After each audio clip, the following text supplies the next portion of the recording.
Welcome back, true believers and all you spectacular Spidey fans, to another very exciting episode of Marvel's Spider-Man 2 101. And man, do I have a juicy episode for all of you today. So I know that the majority of you Spidey fans out there are pretty much going crazy for the slightest drop of info to come out relating to this game, considering that Insomniac games themselves have still remained adamantly silent towards any major updates relating to Marvel's Spider-Man 2, and that it's merely a theory at this point that we could be seeing a major PlayStation showcase occur by the end of this month in May. Well, luckily, if you've been keeping tabs on all these gaming industry insiders, it turns out that the PlayStation showcase might be happening sooner rather than later. And yes, I still mean within this month in May. But primarily in the case of Marvel's Spider-Man 2, there actually was quite a lot of very intriguing and pretty critical plot points revealed within the recently released prequel comic for Marvel's Spider-Man 2. And these details are not only important in the sense that they add more depth and lore to the overall world of Insomniac's Spider-Man franchise as a whole, but it also gives us a direct insight as to what exactly we could see happen during the story of Marvel's Spider-Man 2 itself. And for me personally, specifically in the case of where Insomniac is taking the character of Peter Parker,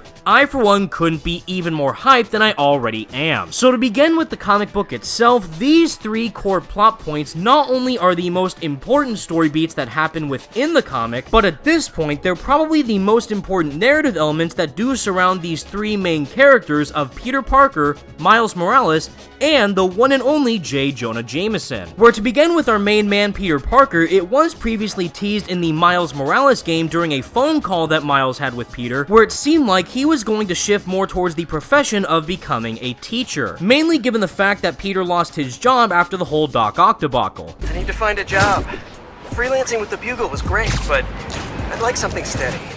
Have you thought about teaching? You're pretty good at it. Honestly, no. No. Maybe. I'll think about it.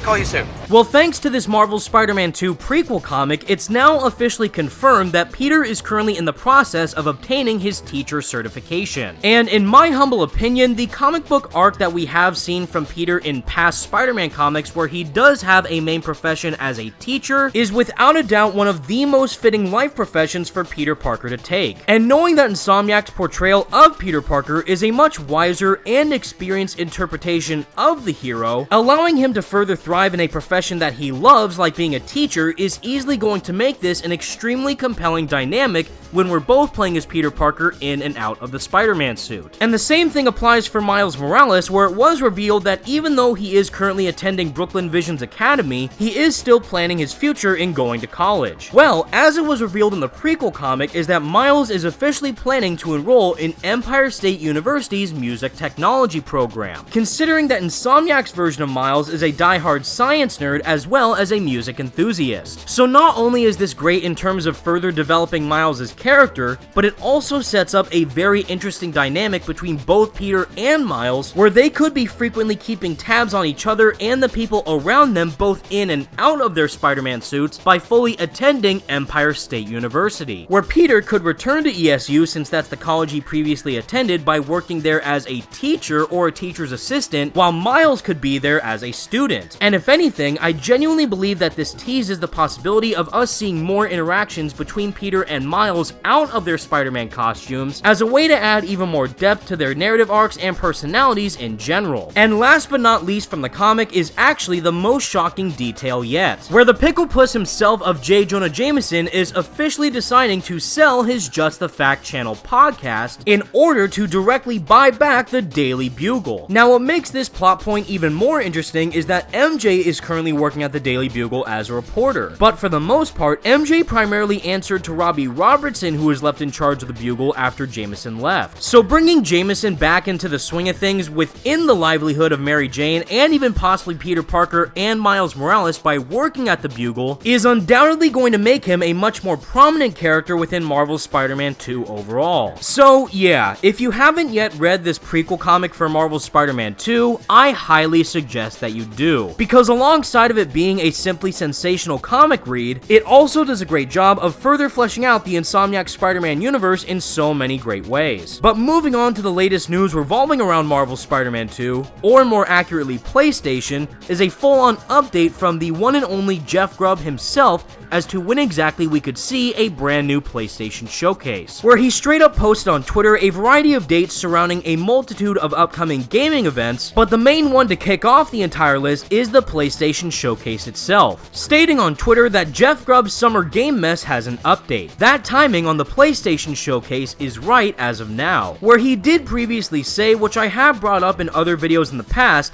that a PlayStation showcase is likely to occur by the end of this month in May, and the main date that people were theorizing is Thursday, May 25th, where as he goes on to write on this list is the week of May 25th, which he then later followed up with another tweet by saying, "I said week of May 25th, because that's probably the latest that week it could happen, but it could happen earlier. I just don't want to say week of May 21st and then people get mad when it doesn't happen on a Sunday." And just to reiterate for all of you who still may doubt Jeff Grubb's validity, is that he has been correct several times relating to previous PlayStation events, mainly in the case of their state of plays. So I for one am fully inclined to believe Jeff Grubb's word. But what I find the most exciting from Jeff's tweets is that the PlayStation showcase could happen either the week of May 25th itself or potentially sooner. And if this does turn out to be true, we could end up hearing an official announcement from PlayStation sometime as early as next week, considering that they've usually let people know a week in advance before a major AAA PlayStation showcase ends up happening. So if we follow that logic, definitely make sure to keep your eyes peeled for any imminent announcements. Not to mention that it would be absolutely foolish at this point if Sony was to not take full advantage of having a PlayStation showcase happen before the date of June 2nd, which is exactly when Spider-Man Across the Spider-Verse is releasing worldwide. So having the marketing of the next major AAA Spider-Man game directly coincide with the next major Spider-Man film release only makes sense from a promotional and financial perspective. In the end, everybody, we are so close to seeing more of Marvel's Spider-Man 2 at this point that even Venom himself can taste it. And with the prequel comic successfully getting people hyped in advance for the game, I can only imagine how much the internet is going to explode by the time we see official gameplay of Marvel's Spider-Man 2 in action. But until that time comes, everybody, that's the video I have for you today, and please let me know your thoughts in the comments section down below. What do you think of all these updates relating to the story of Marvel's Spider-Man 2 and when we could see an upcoming PlayStation showcase? And besides Marvel's Spider-Man 2, which other games would you want to see at this event? Let me know what you think. Be sure to leave a like on the video and subscribe to the channel if you did enjoy, and for more Marvel Spider-Man 2 videos like this in the future. Thank you all so much for watching. Stay spectacular, Spidey fans, and until next time, peace out.